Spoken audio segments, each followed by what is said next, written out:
Hello and welcome to another episode of Stories from Here. After Nashville, Tennessee, Memphis is the second most populous city.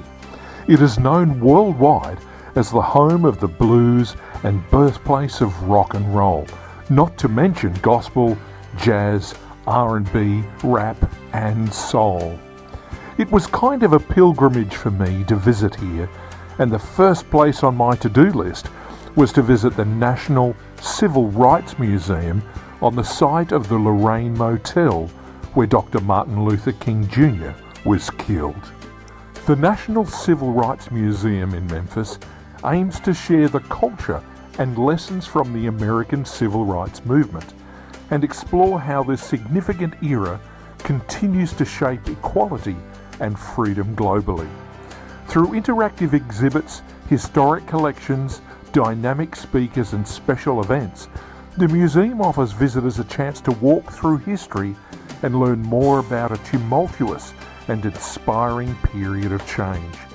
You can see the burned bus from the Freedom Ride and the bus Rosa Parks refused to move on, and you get a sense of the hostility and deprivations that were poured out on people of colour during this time. I had a deep and profound feeling of gratitude for these activists who stood their ground peacefully and helped to change the course of the American nation. When Sam Phillips launched his record company in February of 1952, he named it Sun Records as a sign of his perpetual optimism. In a short while, Sun gained a reputation throughout Memphis as a label that treated local artists with respect and with honesty. Then in 1954, Sam found Elvis Presley, an artist who could perform with the excitement, unpredictability and energy of a blues artist, but could reach across regional, musical and racial barriers. Elvis's bright star attracted even more groundbreaking talent to the Sun Galaxy. Listed among his contemporaries and lab mates were Johnny Cash, the inimitable Jerry Lee Lewis, and the rock and guitar man Carl Perkins. These four soon became known as the $1 Million Quartet. Right behind them came Roy Orbison and Charlie Rich and many others. The one-time home of Elvis Presley, now owned by his daughter Lisa Marie, was opened to the public as a house museum on June 7, 1982.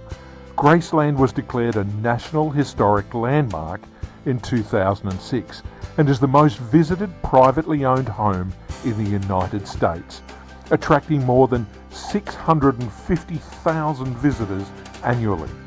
A tour around here is about $80, including parking, and you walk through the house except for the private areas upstairs. And it is exactly the same as when Elvis left it. It is expertly maintained and a truly incredible insight into Elvis's life. No video recording is allowed inside, but photographs are allowed, and here are some of the highlights, of which there were so many.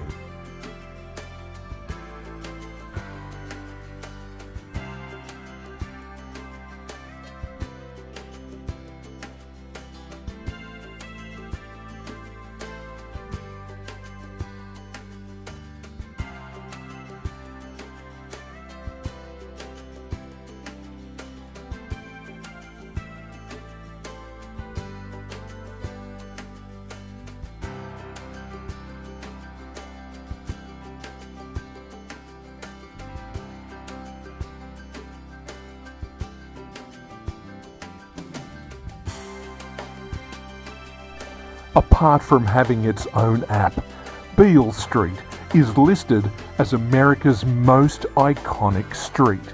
It's the official home of the blues. It has the Rock and Roll Soul Museum, the Blues Hall of Fame, and Stax Museum of American Soul Music.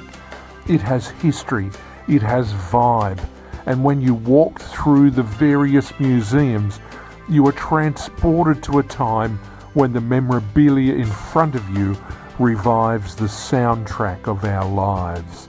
It has been a place of petty and serious crimes, ranging from Machine Gun Kelly back in the day to James Earl Ray, the killer of Dr. Martin Luther King Jr.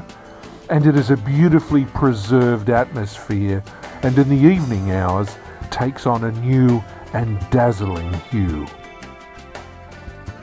One of the places I really wanted to see in Memphis was the Memphis Belle. This is a B-17 flying fortress that completed 25 combat missions in the Second World War. When I saw it in Memphis, it looked a little worse for wear and appeared to have been partly vandalised. And certainly in 2005 it was moved to the National Museum of the United States Air Force, and it was fully restored, and since May 2018 has been on display. The last place I wanted to visit in Memphis was the Chucalissa Indian Museum, which was a celebration of the Mississippian Indians that were dating back to many hundreds of years. And it was a celebration of where they lived, how they lived, and I was proud to visit this First Nations area. Thank you for watching another episode of Stories from Here.